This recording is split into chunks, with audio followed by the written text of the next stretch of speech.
முத்துக்குமார் பாடலாசிரியர் இறந்தது குறித்து நடிகர் பார்த்திபன் அவர்கள் நியூஸ் 7 தமிழுக்கு தொலைபேசி வாயிலாக தெரிவித்த கருத்துக்களை இப்போது பார்க்கலாம்.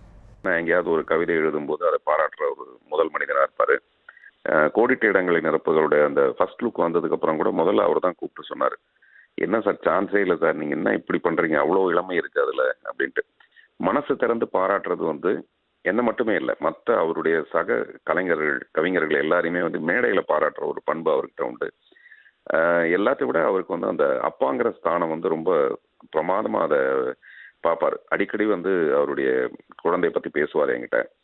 என்னுடைய ஆழ்ந்த சோகம் அதுவாக தான் இருந்தது. இன்னைக்கு காலையில என்ன சொல்ல போனா, போன மாசம் அவர் எனக்கு ஃபோன் பண்ணி கேட்டாரு, உங்களுடைய இந்த படத்தில் நான் பாடல் எழுதுறேன்ல அப்படின்ட்டு. நிச்சயமா எழுதுறீங்க சார் அப்படின்னு சொன்னேன். இன்னைக்கு காலையில் எனக்கு 2 மணிக்கு தான் படப்பிடிப்பு முடிஞ்சுது. நான் பழனியில் இருக்கேன் இப்போ. படுக்க போகும்போது நினைச்சிட்டேன், மறுநாள் காலையில், இன்னைக்கு காலையில் அதாவது அவருக்கு அந்த டியூனையும் அந்த சுச்சுவேஷனும் சொல்லி அவரை எழுத சொல்லணும்னு சொல்லிட்டு. அப்பதான் எனக்கு இந்த செய்தி வந்தது, அவருடைய மரண செய்தி. ஆக்சுவலாக நான் அவருடைய நம்பரை கான்டாக்ட்ல முத்துக்குமார்னு போட்டு வச்சிருக்கேன்.